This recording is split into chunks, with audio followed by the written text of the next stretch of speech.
बेटा, मैं कुलवीर खेरा अज तुहाडे लई लैके आया बेटा बहुत ही वधिया टॉपिक लोकतंत्र। लोकतंत्र का की अर्थ है, लोकतंत्र के मुढ़ले सिद्धांत की ने, इसके राह में किहड़े-किहड़े रुकावट आउंदियां ने, इसनूं आपां किस तरह महत्वपूर्ण बना सकते हैं। तो इस एक एक टॉपिक से बेटा आप विस्तारपूर्वक व्याख्या करांगा। बेटा तुसीं ध्यान नाल सुनना, कापी पेन लैके एक एक चीज़ नोट कर लेना। बेटा बहुत ही वधिया टॉपिक है बेटा लोकतंत्र। हाँ जी बेटा जी, लोकतंत्र लोकतंत्र अंग्रेजी भाषा के शब्द डेमोक्रेसी का पंजाबी अनुवाद है। लोकतंत्र अंग्रेजी भाषा के शब्द डेमोक्रेसी का पंजाबी अनुवाद है। डेमोक्रेसी बेटा यूनानी भाषा की, किहड़ी भाषा बेटा? यूनानी भाषा के दो शब्द डिमोस क्रिटिया। डिमोस का अर्थ है बेटा लोक, क्रिटिया का अर्थ है बेटा शासन। तो इसका क्या अर्थ हो गया बेटा? लोकां दा शासन। ध्यान ना सुनो बेटा, लोकतंत्र अंग्रेजी भाषा के शब्द डेमोक्रेसी का पंजाबी अनुवाद है। डेमोक्रेसी यूनानी भाषा के दो शब्द डिमोस अते क्रिटिया। डिमोस का अर्थ है बेटा लोक, क्रिटिया का अर्थ है बेटा शासन। तो इसका अर्थ की हो गया बेटा लोकां दा शासन। तो क्वेश्चन आ सकता है पुत्र, जो लोकतंत्र है इसनों अंग्रेजी भाषा विच की कहते हैं? डेमोक्रेसी। डेमोक्रेसी किहड़ी भाषा दे दो शब्दों तो बनया है? यूनानी भाषा के दो शब्द किहड़े किहड़े ने? डिमोस अते क्रिटिया। ये याद रख लो बेटा, बहुत इंपोर्टेंट गल्लां ने, इन्हें नोट कर लियो पुत्र। हुण देखो इसदियां परिभाषावां, बड़े राजनीतिक शास्त्री ने जिहड़े जिन्हां ने परिभाषावां दित्तियां पुत्र इन्हां वास्ते, अलग अलग हरेक ने परिभाषा दी है, पर मैं दो की तुहाडे वास्ते लेके आया हैं। सब तो पहला है एब्राहम लिंकन, अमेरिका के राष्ट्रपति सन बेटा। इन्होंने आख्या लोकतंत्र लोकां दी, लोकां लई ते लोकां राही चुनी हुई सरकार है। लोकतंत्र की है बेटा?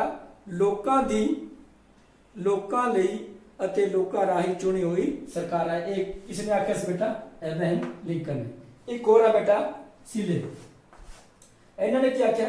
लोकतंत्र एक अजिही सरकार है जिस विच हर एक व्यक्ति का हिस्सा होंदा है। बहुत इंपोर्टेंट है बेटा भी लोकतंत्र एक अजिही सरकार है जिस विच हर एक व्यक्ति का हिस्सा होंदा है, क्योंकि सारे जिन्हां दी उम्र 18 साल तो ऊपर है या 18 साल है वोट पाउंदे है, सरकार चुनते हैं, तो उन्हां दा चुनी हुई सरकार दे विच हिस्सा होंदा है। बड़ी इंपोर्टेंट है बेटा ये भी।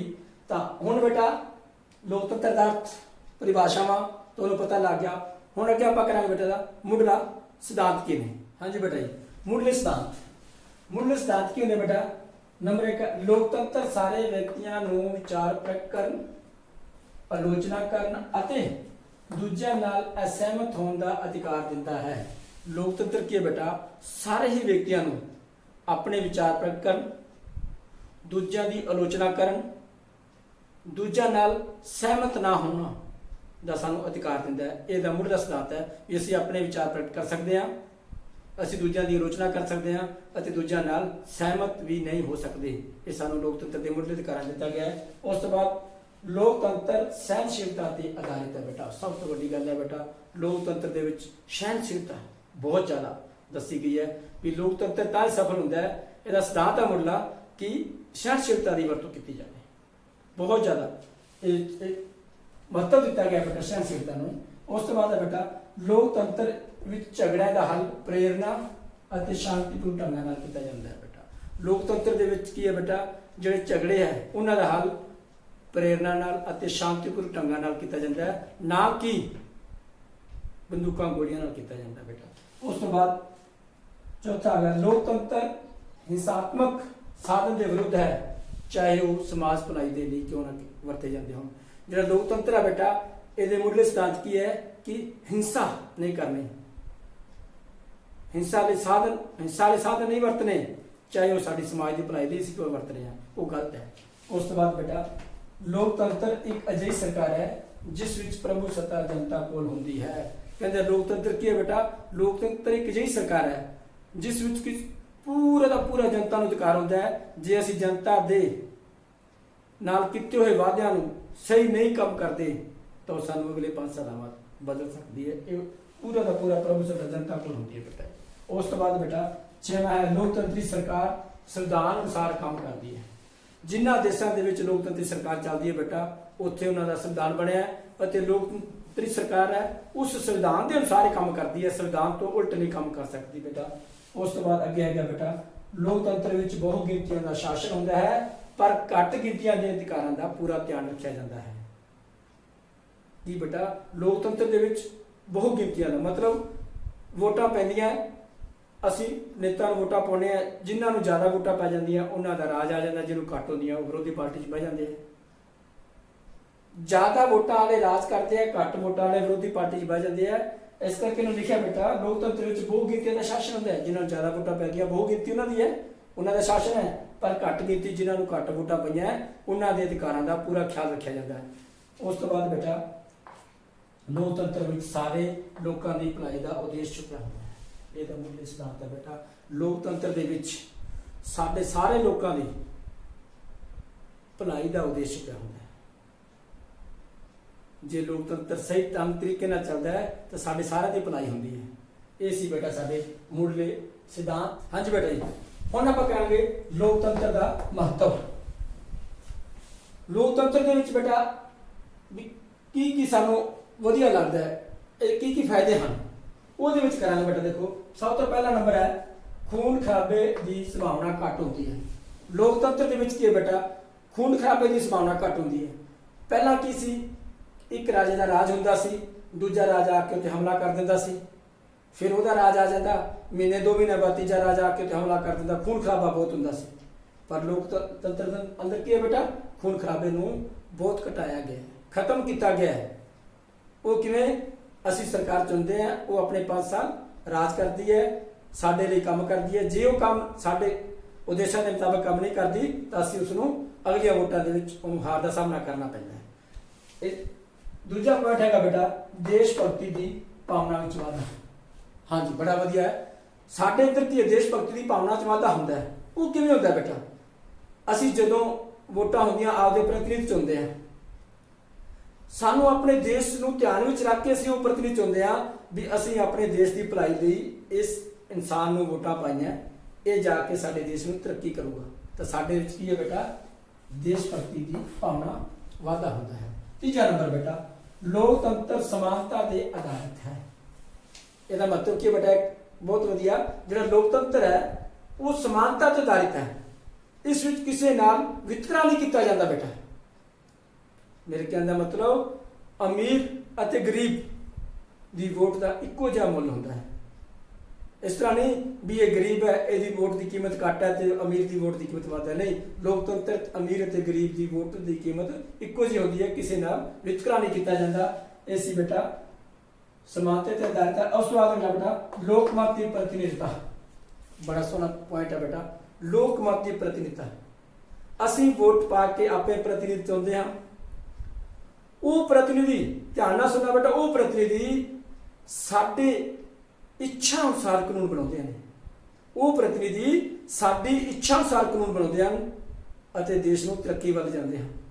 ਪਰ ਜੇਕਰ ਉਹ ਸਾਡੀ ਇੱਛਾ ਅਨੁਸਾਰ ਕਾਨੂੰਨ ਨਹੀਂ ਬਣਾਉਂਦੇ ਤਾਂ ਆਉਂਦੀਆਂ ਵੋਟਾਂ ਦੇ ਵਿੱਚ ਉਹਨਾਂ ਨੂੰ ਹਾਰ ਦਾ ਮੂੰਹ ਵੇਖਣਾ ਪੈਂਦਾ ਹੈ ਬੇਟਾ। ਬੜਾ ਸੋਹਣਾ ਪੁਆਇੰਟ ਹੈ ਲੋਕਮਤ ਦੀ ਪ੍ਰਤੀਨਿਧਤਾ। ਉਸ ਤੋਂ ਬਾਅਦ ਬੇਟਾ ਆ ਗਿਆ ਲੋਕਤੰਤਰ ਵਿੱਚ ਲੋਕਾਂ ਨੂੰ ਰਾਜਨੀਤਿਕ ਸਿੱਖਿਆ ਵਧੇਰੇ ਮਿਲਦੀ ਹੈ। ਹਾਂ ਦੇਖੋ ਬੇਟਾ ਕਿੰਨਾ ਵਧੀਆ ਪੁਆਇੰਟ ਹੈ। ਲੋਕਤੰਤਰ 'ਚ ਕੀ ਹੈ ਬੇਟਾ? ਲੋਕਾਂ ਨੂੰ ਰਾਜਨੀਤਿਕ ਸਿੱਖਿਆ ਵਧੇਰੇ ਮਿਲਦੀ ਹੈ। ਉਹ ਕਿਵੇਂ? ਜਦੋਂ ਸਾਡੇ ਇਲੈਕਸ਼ਨ ਹੁੰਦੇ ਆ, ਵੋਟਾਂ ਹੁੰਦੀਆਂ, ਅਲੱਗ-ਅਲੱਗ ਤਰ੍ਹਾਂ ਦੀਆਂ ਪਾਰਟੀਆਂ ਆ ਜਾਂਦੀਆਂ, ਆ ਕੇ ਉਹਨਾਂ ਦੇ ਨੁਮਾਇੰਦੇ ਆ ਕੇ ਸਾਡੇ ਪ੍ਰਚਾਰ ਕਰਦੇ ਆ। ਉਹ ਆਪਦੇ ਸਿਧਾਂਤ ਦੱਸਦੇ ਆ, ਅਸੀਂ ਆਹ ਕੰਮ ਕਰਾਂਗੇ, ਆਹ ਕਰਾਂਗੇ। ਅਸੀਂ ਬਹਿ ਕੇ ਉਹਨਾਂ ਦੇ ਵਿਚਾਰ ਸੁਣਦੇ ਹਾਂ। ਜਿਹੜੇ ਸਾਨੂੰ ਉਹਨਾਂ ਦੇ ਵਿਚਾਰ, ਉਹਨਾਂ ਦੇ ਮੁੱਢਲੇ ਸਿਧਾਂਤ ਜਾਂ ਇਨਸਾਨ ਚੰਗਾ ਲੱਗਦਾ ਹੈ, ਅਸੀਂ ਉਹਨੂੰ ਵੋਟਾਂ ਪਾ ਦਿੰਦੇ ਹਾਂ। ਤਾਂ ਸਾਨੂੰ ਰਾਜਨੀਤਿਕ ਸਿੱਖਿਆ ਅਲੱਗ-ਅਲੱਗ ਜਿਹੜੇ ਦਲਾਂ ਤੋਂ ਬੜੀ ਮਿਲਦੀ ਹੈ ਬੇਟਾ। ਉਸ ਤੋਂ ਬਾਅਦ ਲੋਕਤੰਤਰ ਵਿੱਚ ਸ਼ਾਂਤੀ ਬਣੀ ਰਹਿੰਦੀ ਹੈ ਤੇ ਦੇਸ਼ ਤਰੱਕੀ ਕਰਦਾ ਹੈ। ਬੜਾ ਸੋਹਣਾ ਪੁਆਇੰਟ ਹੈ ਬੇਟਾ। ਲੋਕਤੰਤਰ ਪਹਿਲਾਂ ਕੀ ਸੀ ਬੇਟਾ? ਦੇਸ਼ ਤੇ ਇੱਕ ਰਾਜੇ ਦਾ ਰਾਜ ਹੁੰਦਾ ਸੀ, ਕੁਝ ਟਾਈਮ ਉਹ ਰਾਜ ਕਰਦਾ, ਦੂਸਰਾ ਰਾਜਾ ਆ ਕੇ ਉੱਤੇ ਹਮਲਾ ਕਰ ਦਿੰਦਾ। ਜਦੋਂ ਹਮਲਾ ਕਰ ਦਿੰਦਾ ਪਤਾ ਨਹੀਂ ਕਿੰਨਾ ਹੀ ਖੂਨ ਖਰਾਬਾ ਹੁੰਦਾ, ਕਿੰਨਾ ਧਨ ਦੌਲਤ ਖਤਮ ਹੋ ਜਾਂਦਾ ਬੇਟਾ, ਉਹਨਾਂ ਦੇ ਕਿੰਨੇ ਜਾਣੇ ਮਾਰੇ ਜਾਂਦੇ। ਤਾਂ ਉਦੋਂ ਕੀ ਸੀ ਬੇਟਾ? ਉਦੋਂ ਧਨ ਵਿਅਰਥ ਹੀ ਜਾਂਦਾ ਸੀ, ਤਰੱਕੀ ਨਹੀਂ ਕਰਦਾ ਸੀ ਤਾਂ ਸਾਡਾ ਦੇਸ਼ ਪਿੱਛੇ ਵੱਲ ਧੱਕਿਆ ਜਾਂਦਾ ਸੀ। ਹੁਣ ਉਹ ਕੰਮ ਖਤਮ ਹੋ ਗਿਆ ਬੇਟਾ। ਹੁਣ ਕੀ ਹੈ? ਸ਼ਾਂਤੀ ਬਣੀ ਰਹਿੰਦੀ ਹੈ, ਵੋਟਾਂ ਪੈਂਦੀਆਂ, 5 ਸਾਲ ਉਹ ਸਰਕਾਰ ਰਾਜ ਕਰਦੀ ਹੈ, ਸਾਡੇ ਲਈ ਕਾਨੂੰਨ ਬਣਾਉਂਦੀ ਹੈ, ਸਾਡੇ ਲਈ ਵਧੀਆ ਵਧੀਆ ਕੰਮ ਕਰਦੀ ਹੈ। ਪਰ ਜੇ ਉਹ ਨਹੀਂ ਕੰਮ ਕਰਦੀ, ਸਾਡੇ ਦੇਸ਼ਾਂ ਤੋਂ ਉਲਟ ਕੰਮ ਕਰਦੀ ਹੈ, ਤਾਂ ਅਗਲੀਆਂ ਵੋਟਾਂ ਦੇ ਵਿੱਚ ਉਹਨੂੰ ਹਾਰ ਦਾ ਸਾਹਮਣਾ ਕਰਨਾ ਪੈਂਦਾ ਬੇਟਾ। ਤੇ ਉਸ ਤੋਂ ਬਾਅਦ ਬੇਟਾ ਲੋਕਤੰਤਰ ਵਿੱਚ ਜਨਤਾ ਅੰਦਰ ਨੈਤਿਕ ਗੁਣਾਂ ਦਾ ਵਿਕਾਸ ਹੁੰਦਾ ਹੈ। ਬੜਾ ਸੋਹਣਾ ਪੁਆਇੰਟ ਹੈ ਬੇਟਾ। ਲੋਕਤੰਤਰ ਦੇ ਵਿੱਚ ਜਨਤਾ ਦੇ ਅੰਦਰ ਕੀ ਨੈਤਿਕ ਗੁਣਾਂ ਦਾ ਵਿਕਾਸ ਹੁੰਦਾ ਬੇਟਾ। ਦੂਜੀਆਂ ਪ੍ਰਣਾਲੀਆਂ ਜਿਹੜੀਆਂ ਹੈਗੀਆਂ ਸ਼ਾਸਨ ਕਰਦੀਆਂ ਸਰਕਾਰਾਂ ਚੱਲਦੀਆਂ, ਉਹਨਾਂ ਨਾਲੋਂ ਜਿਹੜਾ ਲੋਕਤੰਤਰ ਹੈ ਨਾ ਬੇਟਾ, ਇਹਦੇ ਵਿੱਚ ਸਾਡੇ ਨੈਤਿਕ ਗੁਣ, ਸਾਡੇ 'ਚ ਕੀ ਹੈ? ਸਹਿਣਸ਼ੀਲਤਾ, ਇੱਕ ਦੂਜੇ ਦੇ ਪ੍ਰਤੀ ਵੱਧਦੀ ਹੈ, ਸਹਿਯੋਗ ਦੀ ਭਾਵਨਾ ਸਾਡੇ ਨਾਲ ਵੱਧਦੀ ਹੈ ਬੇਟਾ। ਇਹ ਸੀਗਾ ਨੈਤਿਕ ਗੁਣ, ਲੋਕਤੰਤਰ ਦਾ ਮਹੱਤਵ। ਇਹ 7 ਪੁਆਇੰਟ ਸੀ ਬੇਟਾ।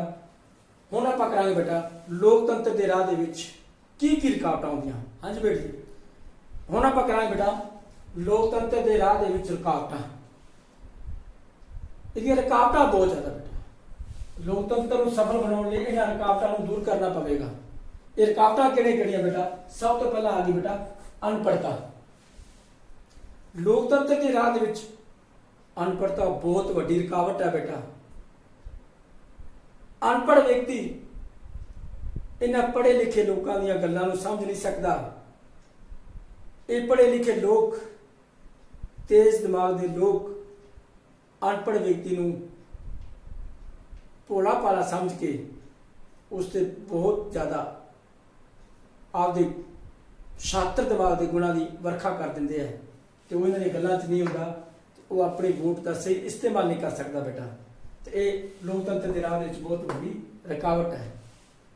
ਉਸ ਤੋਂ ਬਾਅਦ ਆ ਗਿਆ ਬੇਟਾ ਗਰੀਬੀ। ਨੰਬਰ 2 ਤੇ ਹੈ ਗਰੀਬੀ। ਗਰੀਬੀ ਕੀ ਹੈ ਬੇਟਾ?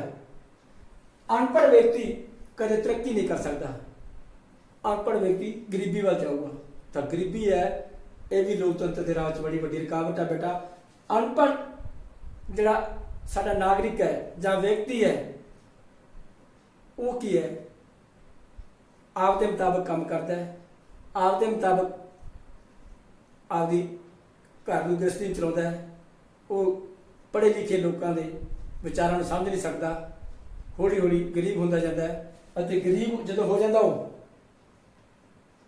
ਉਦੋਂ ਬੇਟਾ ਉਹ ਜਿਹੜੇ ਪੜ੍ਹੇ ਲਿਖੇ ਲੋਕ, ਅਮੀਰ ਲੋਕ, ਇਹਨਾਂ ਨੂੰ ਪੈਸਿਆਂ ਨਾਲ ਖਰੀਦ ਲੈਂਦੇ ਆ। ਤਾਂ ਇਹ ਲੋਕਤੰਤਰ ਦੇ ਰਾਹ ਵਿੱਚ ਬੜੀ ਵੱਡੀ ਰੁਕਾਵਟ ਹੈ ਬੇਟਾ। ਉਸ ਤੋਂ ਬਾਅਦ ਆ ਗਿਆ ਜਾਤੀਵਾਦ ਅਤੇ ਸੰਪਰਦਾਇ। ਲੋਕਤੰਤਰ ਦੇ ਰਾਹ ਦੇ ਵਿੱਚ ਜਾਤੀਵਾਦ ਅਤੇ ਸੰਪਰਦਾਇਕਤਾ ਬੜੀਆਂ ਵੱਡੀਆਂ ਰੁਕਾਵਟਾਂ ਨੇ ਬੇਟਾ। ਅਨਪੜ੍ਹ ਅਤੇ ਗਰੀਬ ਲੋਕਾਂ ਨੂੰ ਇਹਨਾਂ ਪੜ੍ਹੇ ਲਿਖੇ ਲੋਕਾਂ ਨੇ ਜਾਤੀਵਾਦ ਦੇ ਵਿੱਚ ਵੰਡਤਾ। ਬਸ ਆਹ ਜਾਤੀ ਦੇ ਲੋਕ ਹੈ, ਇੱਥੇ ਇਸ ਜਾਤੀ ਦਾ ਕੰਮ ਕਰਾਂਗੇ, ਦੂਜੇ ਦਾ ਨਹੀਂ ਹੋਊਗਾ। ਇਸ ਜਾਤੀ ਨਾਲ ਆਹ ਜਾਤੀ ਬਹੁਤ ਚੰਗੀ ਹੈ, ਇਸ ਜਾਤੀ ਨਾਲ ਸਾਰਾ ਉਹਨੂੰ ਵੱਧ ਕੀਮਤਾਂ ਕਦਰਾਂ ਕੀਮਤਾਂ ਵੱਧ ਨੂੰ ਵੱਧ ਰੇਟ ਦੇ ਦਿਓ, ਵੱਧ ਭਾਅ ਦੇ ਦਿਓ, ਵੱਧ ਉਹਨਾਂ ਦੀਆਂ ਗੱਲਾਂ ਸੁਣ ਲਓ, ਉਹਨਾਂ ਦੇ ਹੱਕ 'ਚ ਕਾਨੂੰਨ ਬਣਾ ਦਿਓ।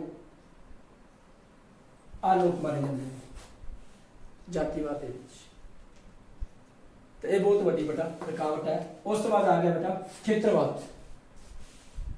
ਖੇਤਰਵਾਦ ਕੇ ਜਿਹੜੇ ਆਪਾਂ ਅਸੀਂ ਪ੍ਰਤੀਨਿਧੀ ਚੁਣਦੇ ਹਾਂ, ਉਹ ਪ੍ਰਤੀਨਿਧੀ ਸਾਰੇ ਰਾਸ਼ਟਰ ਦੀ ਬਜਾਏ, ਸਾਰੇ ਹਲਕੇ ਦੀ ਬਜਾਏ ਸਿਰਫ ਆਪਣੇ ਆਪਣੇ ਖੇਤਰ ਦੇ ਵਿੱਚ ਕੰਮ ਕਰਨ ਲੱਗ ਜਾਂਦੇ ਨੇ। ਉਹਨਾਂ ਦੀ ਸੋਚ ਇੰਨੀ ਛੋਟੀ ਹੋ ਜਾਂਦੀ ਹੈ, ਉਹ ਦੂਜੇ ਲੋਕਾਂ ਦੀ ਸੋਚ ਨੂੰ ਸਮਝਦੇ ਨਹੀਂ। ਉਹ ਸਿਰਫ ਆਪਣੇ ਆਪਣੇ ਖੇਤਰ 'ਤੇ ਨਿਰਭਰ ਹੋ ਜਾਂਦੇ ਆ, ਦੂਜੇ ਸਾਰੇ ਰਾਸ਼ਟਰ ਨੂੰ ਅਣਗੌਲਿਆ ਕਰ ਦਿੰਦੇ ਆ। ਤਾਂ ਇਹ ਬਹੁਤ ਵੱਡੀ ਰੁਕਾਵਟ ਹੈ ਬੇਟਾ ਸਾਡੀ ਲੋਕਤੰਤਰ ਦੇ ਰਾਹ ਦੇ ਵਿੱਚ। ਉਸ ਤੋਂ ਬਾਅਦ ਆ ਗਈ ਬਿਮਾਰੀ। ਅਨਪੜ੍ਹ ਅਤੇ ਗਰੀਬ ਲੋਕ ਬਿਮਾਰੀ ਦਾ ਸ਼ਿਕਾਰ ਹੁੰਦੇ ਆ ਬੇਟਾ। ਅਨਪੜ੍ਹ ਹੋਣ ਕਰਕੇ ਉਹ ਸਹੀ ਇਲਾਜ ਨਹੀਂ ਕਰਾ ਸਕਦੇ, ਗਰੀਬ ਹੋਣ ਕਰਕੇ ਉਹਨਾਂ ਦਾ ਪੈਸਾ ਨਹੀਂ ਹੁੰਦਾ, ਉਹ ਸਹੀ ਦਵਾਈਆਂ ਨਹੀਂ ਲੈ ਸਕਦੇ। ਤਾਂ ਇਹ ਗਰੀਬ ਲੋਕ, ਇਹ ਬਿਮਾਰ ਲੋਕ ਇਹ ਵੋਟਾਂ ਦੇ ਵਿੱਚ ਹਿੱਸਾ ਨਹੀਂ ਲੈਂਦੇ, ਇਹ ਇੰਟਰਸਟ ਛੱਡ ਜਾਂਦੇ ਆ। ਇਹ ਕਹਿੰਦੇ ਆਪਾਂ ਕੀ ਲੈਣਾ ਹੈ, ਇਹਨਾਂ ਤੋਂ ਅੱਗੇ ਤੈਨੂੰ ਬਿਮਾਰੀ ਨੇ ਖਾ ਰੱਖਿਆ ਹੁੰਦਾ। ਤਾਂ ਇਹ ਕੀ ਹੈ, ਲੋਕਤੰਤਰ ਦੇ ਵਿੱਚ ਵੀ ਬੇਟਾ ਬਹੁਤ ਵੱਡੀ ਰੁਕਾਵਟ ਹੈ। ਉਸ ਤੋਂ ਬਾਅਦ ਆ ਗਿਆ ਉਦਾਸੀਨਤਾ ਜਾਂ ਨਿਰਾਸ਼ਾ। ਇੱਕੋ ਗੱਲ ਮੈਂ ਵਾਰ-ਵਾਰ ਕਹਿੰਦਾ ਬੇਟਾ, ਅਨਪੜ੍ਹ ਅਤੇ ਗਰੀਬੀ, ਜਿਹੜੀ ਅਨਪੜ੍ਹਤਾ ਅਤੇ ਗਰੀਬੀ ਇਹ ਸਾਨੂੰ ਨਿਰਾਸ਼ ਕਰ ਦਿੰਦੀ ਹੈ, ਆਲਸੀ ਬਣਾ ਦਿੰਦੀ ਹੈ। ਸਾਨੂੰ ਪਤਾ ਨਹੀਂ ਲੱਗਦਾ ਅਸੀਂ ਕੀ ਕਰੀਏ। ਅਸੀਂ ਜਦੋਂ ਵੋਟਾਂ ਹੁੰਦੀਆਂ ਲੋਕ ਸਾਡੇ ਕੋਲ ਆਉਂਦੇ ਆ, ਅਸੀਂ ਉਹਨਾਂ ਨੂੰ ਭਾਸ਼ਣ ਨਹੀਂ ਸੁਣਦੇ, ਨਿਰਾਸ਼ ਹੋ ਕੇ ਬਹਿ ਜਾਂਦੇ ਆ ਵੀ ਅਸੀਂ ਕੁਝ ਵੀ ਕਰ ਲਈਏ ਸਾਡੇ ਤਾਂ ਪੱਲੇ ਕੁਝ ਨਹੀਂ। ਅਸੀਂ ਨਿਰਾਸ਼ ਹੋ ਜਾਂਦੇ ਆ, ਅਸੀਂ ਆਲਸੀ ਹੋ ਜਾਂਦੇ ਆ, ਅਸੀਂ ਨਹੀਂ ਜਾਣਾ ਇਹਨਾਂ ਦੀ ਗੱਲਾਂ ਸੁਣ, ਅਸੀਂ ਵੋਟ ਹੀ ਨਹੀਂ ਕਰਨੀ। ਤਾਂ ਇਹ ਵੀ ਲੋਕਤੰਤਰ ਦੇ ਰਾਹ ਦੇ ਵਿੱਚ ਬਹੁਤ ਵੱਡੀ ਰੁਕਾਵਟ ਆ ਬੇਟਾ। ਹਾਂਜੀ ਬੇਟਾ ਜੀ, ਹੁਣ ਆਪਾਂ ਲੋਕਤੰਤਰ ਦੀ ਸਫਲਤਾ ਲਈ ਜ਼ਰੂਰੀ ਸ਼ਰਤਾਂ। ਇਹ ਜ਼ਰੂਰੀ ਸ਼ਰਤਾਂ ਕਿਹੜੀਆਂ ਕਿਹੜੀਆਂ ਹੁੰਦੀਆਂ ਬੇਟਾ? ਦੇਖੋ ਸਭ ਦੇਖ, ਰਾਜਨੀਤਿਕ ਆਜ਼ਾਦੀ। ਰਾਜਨੀਤਿਕ ਆਜ਼ਾਦੀ ਕੀ ਹੈ ਬੇਟਾ? ਸਾਨੂੰ ਆਪਣੇ ਵਿਚਾਰ ਪ੍ਰਗਟ ਕਰਨ ਦੀ ਆਜ਼ਾਦੀ ਹੋਣੀ ਚਾਹੀਦੀ ਹੈ, ਵੀ ਅਸੀਂ ਆਪਣੇ ਵਿਚਾਰ ਪ੍ਰਗਟ ਕਰ ਸਕੀਏ। ਅਸੀਂ ਆਪਣੇ ਹੱਕਾਂ ਲਈ ਇਕੱਠੇ ਹੋਣ ਦੀ ਆਜ਼ਾਦੀ ਹੋਣੀ ਚਾਹੀਦੀ ਹੈ ਬੇਟਾ। ਤਾਂ ਜਿੱਥੇ ਸਾਨੂੰ ਇਹ ਸਭ ਆਜ਼ਾਦੀਆਂ ਮਿਲਦੀਆਂ ਉੱਥੇ ਲੋਕਤੰਤਰ ਸਫਲ ਹੋ ਜਾਂਦਾ ਬੇਟਾ। ਉਸ ਤੋਂ ਬਾਅਦ ਆਰਥਿਕ ਸਮਾਨਤਾ। ਆਰਥਿਕ ਸਮਾਨਤਾ ਕੀ ਹੈ ਬੇਟਾ? ਸਾਡੇ ਦੇਸ਼ ਦੇ ਵਿੱਚ ਧਨ ਸਾਰਿਆਂ ਦੇ ਸਮਾਨ, ਸਾਰਿਆਂ ਵਿੱਚ ਸਮਾਨ ਤਰੀਕੇ ਨਾਲ, ਸਮਾਨ ਢੰਗ ਨਾਲ ਉਸ ਨੂੰ ਵੰਡ ਹੋਣੀ ਚਾਹੀਦੀ ਹੈ ਬੇਟਾ। ਜੇਕਰ ਸਾਡੇ ਦੇਸ਼ ਦਾ ਆਰਥਿਕ ਢਾਂਚਾ ਕੁਝ ਹੀ ਲੋਕਾਂ ਦੇ ਹੱਥਾਂ ਵਿੱਚ ਆ ਗਿਆ ਤਾਂ ਉਹ ਦੂਸਰੇ ਲੋਕਾਂ ਤੇ ਸ਼ੋਸ਼ਣ ਕਰਨਗੇ। ਤਾਂ ਉੱਥੇ ਕੀ ਹੈ ਬੇਟਾ? ਆਰਥਿਕ ਸਮਾਨਤਾ ਖਤਮ ਹੋ ਜਾਵੇਗੀ। ਜਦੋਂ ਆਰਥਿਕ ਸਮਾਨਤਾ ਖਤਮ ਹੋਗੀ ਤਾਂ ਸ਼ੋਸ਼ਣ ਵੱਧ ਜੂਗਾ, ਤਾਂ ਉੱਥੇ ਫਿਰ ਲੋਕਤੰਤਰ ਸਫਲ ਨਹੀਂ ਹੋਏਗਾ ਬੇਟਾ। ਇਹ ਜ਼ਰੂਰੀ ਹੈ, ਸੱਚੇ ਆਰਥਿਕ ਸਮਾਨਤਾ ਜ਼ਰੂਰੀ ਹੋਣੀ ਚਾਹੀਦੀ ਹੈ ਬੇਟਾ। ਉਸ ਤੋਂ ਬਾਅਦ ਆ ਗਿਆ ਬੇਟਾ ਸਮਾਜਿਕ ਸਮਾਨਤਾ। ਸਮਾਜਿਕ ਸਮਾਨਤਾ ਕੀ ਹੈ ਬੇਟਾ? ਸਮਾਜ ਦੇ ਵਿੱਚ ਧਰਮ, ਜਾਤੀ, ਲਿੰਗ ਦੇ ਆਧਾਰ ਤੇ ਕੋਈ ਭੇਦਭਾਵ ਨਹੀਂ ਹੋਣਾ ਚਾਹੀਦਾ। ਕਿਸੇ ਨਾਲ ਕੋਈ ਵਿਤਕਰਾ ਨਹੀਂ ਹੋਣਾ ਚਾਹੀਦਾ ਇਸ ਤਰ੍ਹਾਂ ਦਾ ਵੀ ਤੂੰ ਇਸ ਧਰਮ ਦਾ ਜਾਂ ਉਸ ਧਰਮ ਦਾ ਹੈ। ਸਾਰੇ ਸਮਾਨ ਹੋਣੇ ਚਾਹੀਦੇ ਹੈ। ਉੱਥੇ ਹੀ ਸਾਡਾ ਜਿਹੜਾ ਲੋਕਤੰਤਰ ਸਫਲ ਹੋਵੇਗਾ, ਨਹੀਂ ਤਾਂ ਉਹਦੇ ਵਿੱਚ ਸਫਲ ਹੋਣ ਦੇ ਵਿੱਚ ਰੁਕਾਵਟਾਂ ਆ ਜਾਣਗੀਆਂ ਬੇਟਾ। ਉਸ ਤੋਂ ਬਾਅਦ ਆ ਗਿਆ ਬੇਟਾ ਪੜ੍ਹੇ ਲਿਖੇ ਨਾਗਰਿਕ। ਲੋਕਤੰਤਰ ਨੂੰ ਸਫਲ ਬਣਾਉਣ ਲਈ ਪੜ੍ਹੇ ਲਿਖੇ ਨਾਗਰਿਕਾਂ ਦਾ ਹੋਣਾ ਬਹੁਤ ਜ਼ਰੂਰੀ ਹੈ ਬੇਟਾ। ਪੜ੍ਹੇ ਲਿਖੇ ਨਾਗਰਿਕ ਹੀ ਸਾਡੀਆਂ ਰਾਜਨੀਤਿਕ, ਸਾਡੀਆਂ ਸਮਾਜਿਕ, ਸਾਡੀਆਂ ਆਰਥਿਕ ਜ਼ਿੰਮੇਵਾਰੀਆਂ ਸਮਝ ਸਕਦੇ ਨੇ ਤੇ ਸਾਡੇ ਦੇਸ਼ ਨੂੰ ਅੱਗੇ ਲਿਜਾ ਸਕਦੇ ਨੇ। ਇੱਥੇ ਪੜ੍ਹੇ ਲਿਖੇ ਨਾਗਰਿਕਾਂ ਦਾ ਹੋਣਾ ਲੋਕਤੰਤਰ ਦੀ ਸਫਲਤਾ ਲਈ ਬਹੁਤ ਜ਼ਰੂਰੀ ਹੈ ਬੇਟਾ। ਉਸ ਤੋਂ ਬਾਅਦ ਆ ਗਿਆ ਬੇਟਾ ਨੈਤਿਕ ਆਚਰਣ। ਨੈਤਿਕ ਆਚਰਣ ਕੀ ਹੈ ਬੇਟਾ? ਜਿਹੜੇ ਅਸੀਂ ਆਪਣੇ ਪ੍ਰਤੀਨਿਧ ਚੁਣਦੇ ਹਾਂ, ਜਿਨ੍ਹਾਂ ਨੂੰ ਅਸੀਂ ਵੋਟਾਂ ਪਾ ਕੇ ਆਪਣੇ ਲੀਡਰਾਂ ਨੂੰ ਚੁਣਦੇ ਹਾਂ, ਉਹਨਾਂ ਦਾ ਆਚਰਣ ਬਹੁਤ ਉੱਚਾ ਹੋਣਾ ਚਾਹੀਦਾ ਹੈ। ਉਹ ਕਰਪਟ ਨਹੀਂ ਹੋਣੇ ਚਾਹੀਦੇ। ਜੇਕਰ ਉਹ ਕਰਪਟ ਨੇ ਤਾਂ ਉਹ ਸਾਡੇ ਦੇਸ਼ ਦਾ ਬੇੜਾ ਗਰਕ ਕਰ ਦੇਣਗੇ, ਉਹ ਸ਼ੋਸ਼ਣ ਕਰਨਗੇ, ਤਾਂ ਲੋਕਤੰਤਰ ਨੂੰ ਖਤਮ ਕਰ ਦੇਣਗੇ ਬੇਟਾ। ਤਾਂ ਨੈਤਿਕ ਆਚਰਣ ਦਾ ਬਹੁਤ ਉੱਚਾ ਹੋਣਾ ਚਾਹੀਦਾ ਬੇਟਾ। ਉਸ ਤੋਂ ਬਾਅਦ ਆ ਗਿਆ ਬੇਟਾ ਚੰਗੇ ਨੇਤਾ। ਚੰਗੇ ਨੇਤਾ ਕਿਹੜੇ ਬੇਟਾ? ਬੁੱਧੀਮਾਨ, ਇਮਾਨਦਾਰ, ਉੱਚੇ ਆਚਰਣ ਵਾਲੇ। ਜਿਹੜੇ ਸਾਡੇ ਨੇਤਾ ਹੈ, ਜਿਹੜੇ ਸਾਡੇ ਲੀਡਰ ਹੁੰਦੇ ਨੇ, ਸਾਡੇ ਕੋਲ ਚੁਣਦੇ ਉਹਨਾਂ ਨੂੰ, ਉਹ ਬੁੱਧੀਮਾਨ ਹੋਣੇ ਚਾਹੀਦੇ ਨੇ, ਇਮਾਨਦਾਰ ਹੋਣੇ ਚਾਹੀਦੇ ਨੇ, ਉਹਨਾਂ ਦਾ ਆਚਰਣ ਬਹੁਤ ਉੱਚਾ ਹੋਣਾ ਚਾਹੀਦਾ ਹੈ। ਜੇਕਰ ਉਹ ਬੁੱਧੀਮਾਨ ਨਹੀਂ, ਮੰਦਬੁੱਧੀ ਹੈ, ਉਹਨਾਂ ਦਾ ਆਚਰਣ ਖਤਮ ਹੈ, ਉਹ ਭ੍ਰਸ਼ਟ ਨੇ, ਤਾਂ ਲੋਕਤੰਤਰ ਖਤਮ ਹੈ। ਉੱਥੇ ਲੋਕਤੰਤਰ ਨੂੰ ਆਪਾਂ ਸਫਲ ਨਹੀਂ ਬਣਾ ਸਕਦੇ। ਉਸ ਤੋਂ ਬਾਅਦ ਬੇਟਾ ਨਿਆਂਪਾਲਿਕਾ ਦੀ ਸੁਤੰਤਰਤਾ। ਲੋਕਤੰਤਰ ਨੂੰ ਸਫਲ ਬਣਾਉਣ ਵਾਸਤੇ ਨਿਆਂਪਾਲਿਕਾ ਦਾ ਸੁਤੰਤਰ ਹੋਣਾ ਬਹੁਤ ਜ਼ਰੂਰੀ ਹੈ ਪੁੱਤਰ। ਜਿੱਥੇ ਨਿਆਂਪਾਲਿਕਾ ਸੁਤੰਤਰ ਹੈ, ਅਸੀਂ ਆਪਣੇ ਹੱਕਾਂ ਲਈ ਉੱਥੇ ਲੜ ਸਕਦੇ ਹਾਂ। ਜੇਕਰ ਨਿਆਂਪਾਲਿਕਾ ਸੁਤੰਤਰ ਨਹੀਂ ਤਾਂ ਅਸੀਂ ਆਪਣੇ ਹੱਕਾਂ ਲਈ ਲੜ ਨਹੀਂ ਸਕਦੇ, ਤਾਂ ਲੋਕਤੰਤਰ ਨੂੰ ਉਹ ਸਫਲ ਨਹੀਂ ਬਣ ਸਕਦਾ। ਲੋਕਤੰਤਰ ਉੱਥੇ ਖਤਮ ਹੋ ਜਾਂਦਾ ਬੇਟਾ, ਜਿੱਥੇ ਸਾਨੂੰ ਸਹੀ ਨਿਆਂ ਨਹੀਂ ਮਿਲਦਾ। ਤਾਂ ਲੋਕਤੰਤਰ ਦੇ ਵਿੱਚ ਨਿਆਂਪਾਲਿਕਾ ਦੀ ਸੁਤੰਤਰਤਾ ਬਹੁਤ ਮਹੱਤਵ ਰੱਖਦੀ ਹੈ ਪੁੱਤਰ। ਉਸ ਤੋਂ ਬਾਅਦ ਆ ਗਿਆ ਸਥਾਨਕ ਸਵੈ ਸਰਕਾਰ ਦੀਆਂ ਸੰਸਥਾਵਾਂ। ਇਹ ਕਿਹੜੀਆਂ ਸੰਸਥਾਵਾਂ ਹੁੰਦੀਆਂ ਬੇਟਾ?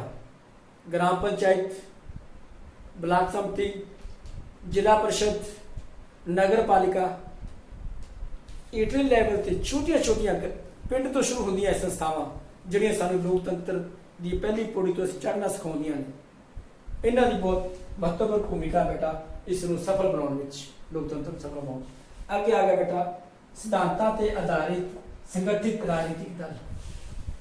ਜਿਹੜੇ ਸਾਡੇ ਰਾਜਨੀਤਿਕ ਦਲ ਨੇ ਇਹ ਲੋਕਤੰਤਰ ਦੀ ਰੀੜ੍ਹ ਦੀ ਹੱਡੀ ਹੈ। ਇਹ ਸਿਧਾਂਤਾਂ ਤੇ ਆਧਾਰਿਤ ਹੋਣੇ ਚਾਹੀਦੇ ਨੇ। ਜੇਕਰ ਰਾਜਨੀਤਿਕ ਦਲ ਸਿਧਾਂਤਾਂ ਤੇ ਆਧਾਰਿਤ ਨਹੀਂ, ਰਾਜਨੀਤਿਕ ਦਲ ਜਾਤੀਵਾਦ ਸੰਪਰਦਾਇਕ ਦਲ ਨੇ, ਤਾਂ ਲੋਕਤੰਤਰ ਲਈ ਉਹ ਖਤਰਾ ਨੇ। ਤਾਂ ਸਾਨੂੰ ਇਹਨਾਂ ਗੱਲਾਂ ਦਾ ਧਿਆਨ ਰੱਖਣਾ ਪਊਗਾ ਬੇਟਾ। ਰਾਜਨੀਤਿਕ ਆਜ਼ਾਦੀ, ਆਰਥਿਕ ਸਮਾਨਤਾ, ਸਮਾਜਿਕ ਸਮਾਨਤਾ, ਪੜ੍ਹੇ ਲਿਖੇ ਨਾਗਰਿਕ, ਨੈਤਿਕ ਆਚਰਣ, ਚੰਗੇ ਨੇਤਾ, ਨਿਆਂਪਾਲਿਕਾ ਦੀ ਸੁਤੰਤਰਤਾ, ਸਥਾਨਕ ਸਵੈ ਸਰਕਾਰ ਦੀਆਂ ਸੰਸਥਾਵਾਂ, ਸਿਧਾਂਤਾਂ ਤੇ ਆਧਾਰਿਤ ਸੰਗਠਿਤ ਰਾਜਨੀਤਿਕ ਦਲ ਲੋਕਤੰਤਰ ਨੂੰ ਸਫਲ ਬਣਾਉਣ ਵਾਸਤੇ ਬੇਟਾ। ਹੁਣ ਬੇਟਾ ਆਪਾਂ ਕਰਦੇ ਹਾਂ, ਲੋਕਤੰਤਰ ਦੋ ਤਰ੍ਹਾਂ ਦਾ ਹੁੰਦਾ ਹੈ। ਨੰਬਰ 1 ਪ੍ਰਤੱਖ ਤੇ ਨੰਬਰ 2 ਅਪ੍ਰਤੱਖ। ਲੋਕਤੰਤਰ ਕਿੰਨੇ ਤਰ੍ਹਾਂ ਦਾ ਹੁੰਦਾ ਬੇਟਾ? ਦੋ ਤਰ੍ਹਾਂ ਦਾ ਹੁੰਦਾ ਹੈ। ਨੰਬਰ 1 ਪ੍ਰਤੱਖ, ਨੰਬਰ 2 ਅਪ੍ਰਤੱਖ। ਪ੍ਰਤੱਖ ਲੋਕਤੰਤਰ ਕਿਹੜਾ ਹੁੰਦਾ ਹੈ ਬੇਟਾ? ਪ੍ਰਤੱਖ ਲੋਕਤੰਤਰ ਦੇ ਵਿੱਚ ਦੇਸ਼ ਦੇ ਨਾਗਰਿਕ ਸਰਕਾਰ ਨਾਲ ਸਿੱਧੇ ਰੂਪ ਵਿੱਚ ਜੁੜੇ ਹੁੰਦੇ ਹਨ। ਸਰਕਾਰ ਕੋਈ ਵੀ ਕਾਨੂੰਨ ਬਣਾਉਂਦੀ ਹੈ, ਸਾਰੇ ਨਾਗਰਿਕ ਤੋਂ ਸਲਾਹ ਲੈਂਦੀ ਹੈ, ਫਿਰ ਕਾਨੂੰਨ ਬਣਾਉਂਦੀ ਹੈ। ਉਹਨੂੰ ਪ੍ਰਤੱਖ ਲੋਕਤੰਤਰੀ ਸਰਕਾਰ ਕਹਿੰਦੇ ਆ ਬੇਟਾ ਆਪਾਂ। ਤੇ ਨੰਬਰ 2 ਆ ਗਿਆ ਅਪ੍ਰਤੱਖ ਲੋਕਤੰਤਰੀ ਸਰਕਾਰ। ਸਾਡੇ ਦੇਸ਼ ਦੇ ਵਿੱਚ, ਸਾਡੇ ਇੰਡੀਆ ਦੇ ਵਿੱਚ ਕਿਹੜੀ ਸਰਕਾਰ ਹੈ ਬੇਟਾ? ਅਪ੍ਰਤੱਖ ਲੋਕਤੰਤਰੀ ਸਰਕਾਰ ਹੈ। ਇਸ ਨੂੰ ਕੁਐਸਚਨ ਆ ਸਕਦਾ ਹੈ, ਸਾਡੇ ਦੇਸ਼ ਵਿੱਚ ਕਿਹੜੀ ਸਰਕਾਰ ਚੱਲਦੀ ਹੈ? ਅਪ੍ਰਤੱਖ ਅਤੇ ਪ੍ਰਤੱਖ। ਤਾਂ ਅਸੀਂ ਬੇਟਾ ਅਪ੍ਰਤੱਖ ਲੋਕਤੰਤਰੀ ਸਰਕਾਰ ਆਖਾਂਗੇ ਬੇਟਾ। ਅਪ੍ਰਤੱਖ ਲੋਕਤੰਤਰੀ ਸਰਕਾਰ ਕੀ ਹੁੰਦੀ ਹੈ ਬੇਟਾ? ਇਸ ਦੇ ਵਿੱਚ ਅਸੀਂ ਸਿੱਧੇ ਰੂਪ ਦੇ ਵਿੱਚ ਪ੍ਰਤੀਨਿਧੀ ਚੁਣਦੇ ਹਾਂ, ਫਿਰ ਉਹ ਪ੍ਰਤੀਨਿਧੀ ਅੱਗੇ ਜਾ ਕੇ ਸਾਡੇ ਲਈ ਕਾਨੂੰਨ ਬਣਾਉਂਦੇ ਨੇ, ਸਾਡੇ ਲਈ ਕੰਮ ਕਰਦੇ ਨੇ। ਅਸੀਂ ਸਿੱਧੇ ਰੂਪ ਦੇ ਵਿੱਚ ਅਸੀਂ ਉਹਨਾਂ ਨੂੰ ਚੁਣਦੇ ਹਾਂ, ਵੋਟਾਂ ਪਾਉਂਦੇ ਹਾਂ, ਫਿਰ ਉਹ ਸਾਡੇ ਲਈ ਉਹ ਕੰਮ ਕਰਦੇ ਨੇ। ਦੇਸ਼ਾਂ ਦੀ ਗਿਣਤੀ, ਜਨਸੰਖਿਆ ਦੀ ਗਿਣਤੀ ਬਹੁਤ ਜ਼ਿਆਦਾ ਵੱਧ ਗਈ ਹੈ। ਜਨਸੰਖਿਆ ਦੀ ਗਿਣਤੀ ਬਹੁਤ ਜ਼ਿਆਦਾ ਵੱਧ ਗਈ ਹੈ। ਉੱਥੇ ਹੁਣ ਇਹ ਸਰਕਾਰਾਂ ਸੰਭਵ ਨਹੀਂ ਨੇ ਬੇਟਾ। ਇਹ ਸਰਕਾਰਾਂ ਕਿੱਥੇ ਸੰਭਵ ਸੀ? ਜਦੋਂ ਹਜ਼ਾਰਾਂ ਦੇ ਵਿੱਚ ਸਾਡੀ ਗਿਣਤੀ ਸੀ, ਥੋੜੀ ਗਿਣਤੀ ਸੀ, ਉਦੋਂ ਥੋੜੇ ਲੋਕਾਂ ਨਾਲ ਸਾਡੇ ਡਾਇਰੈਕਟ ਸੰਪਰਕ ਹੁੰਦੇ ਸਰਕਾਰ ਨਾਲ, ਅਸੀਂ ਉਹਨਾਂ ਨੂੰ ਕਾਨੂੰਨ ਬਣਾਉਣ 'ਚ ਹਿੱਸੇਦਾਰੀ ਸੀਗੀ। ਪਰ ਹੁਣ ਗਿਣਤੀ ਬਹੁਤ ਜ਼ਿਆਦਾ ਵੱਧ ਗਈ ਹੈ। ਹੁਣ ਅਸੀਂ ਪਹਿਲਾਂ ਉਹਦੇ ਪ੍ਰਤੀਨਿਧੀ ਚੁਣਦੇ ਹਾਂ, ਫਿਰ ਪ੍ਰਤੀਨਿਧੀ ਜਾ ਕੇ ਸਾਡੇ ਲਈ ਕੰਮ ਕਰਦੇ ਆ ਬੇਟਾ। ਤਾਂ ਇਹ ਹੋ ਗਈ ਅਪ੍ਰਤੱਖ। ਤਾਂ ਜਿੰਨੇ ਵੀ ਸਾਡੀ ਦੁਨੀਆ ਦੇ ਵਿੱਚ ਲੋਕਤੰਤਰਿਕ ਦੇਸ਼ ਹੈ, ਉੱਥੇ ਅਪ੍ਰਤੱਖ ਲੋਕਤੰਤਰੀ ਸਰਕਾਰਾਂ ਨੇ ਬੇਟਾ। ਤਾਂ ਯਾਦ ਰੱਖਿਓ, ਲੋਕਤੰਤਰ ਕਿੰਨੇ ਤਰ੍ਹਾਂ ਦਾ ਹੁੰਦਾ ਹੈ? ਲੋਕਤੰਤਰੀ ਸਰਕਾਰਾਂ ਦੋ ਤਰ੍ਹਾਂ ਦੀਆਂ ਕਿਹੜੀਆਂ ਬੇਟਾ? ਪ੍ਰਤੱਖ ਅਤੇ ਅਪ੍ਰਤੱਖ। ਸਾਡੇ ਦੇਸ਼ ਵਿੱਚ ਕਿਹੜੀ ਸਰਕਾਰ ਹੈ? ਅਪ੍ਰਤੱਖ ਲੋਕਤੰਤਰੀ ਸਰਕਾਰ ਹੈ। ਭੁੱਲਿਓ ਨਾ ਪੁੱਤਰ, ਅੱਜ ਮੈਂ ਜਿਹੜਾ ਆਪਾਂ ਟੌਪਿਕ ਕੀਤਾ ਹੈ ਲੋਕਤੰਤਰ, ਲੋਕਤੰਤਰ ਦਾ ਅਰਥ, ਲੋਕਤੰਤਰ ਦੇ ਮੁੱਢਲੇ ਸਿਧਾਂਤ, ਲੋਕਤੰਤਰ ਦੀਆਂ ਵਿਸ਼ੇਸ਼ਤਾਵਾਂ, ਲੋਕਤੰਤਰ ਦੇ ਰਾਹ ਦੇ ਵਿੱਚ ਰੁਕਾਵਟਾਂ ਅਤੇ ਇਸ ਨੂੰ ਸਫਲ ਬਣਾਉਣ ਲਈ ਜ਼ਰੂਰੀ ਸ਼ਰਤਾਂ, ਇੱਕ ਇੱਕ ਨੂੰ ਬੇਟਾ ਵਿਸਥਾਰਪੂਰਵਕ ਦੱਸਿਆ ਤੁਹਾਨੂੰ। ਮੈਨੂੰ ਪੂਰੀ ਉਮੀਦ ਹੈ ਤੁਹਾਨੂੰ ਇਹ ਟੌਪਿਕ ਬੜਾ ਪਸੰਦ ਆਇਆ ਹੋਵੇਗਾ ਬੇਟਾ, ਤੁਹਾਨੂੰ ਸਮਝ ਆਇਆ ਹੋਵੇਗਾ। ਜੇਕਰ ਤੁਹਾਨੂੰ ਇਹ ਮੇਰਾ ਟੌਪਿਕ ਚੰਗਾ ਲੱਗਿਆ, ਲਾਈਕ ਕਰੋ, ਸ਼ੇਅਰ ਕਰੋ ਅਤੇ ਮੇਰੇ ਚੈਨਲ ਨੂੰ ਸਬਸਕ੍ਰਾਈਬ ਕਰੋ। Thank you.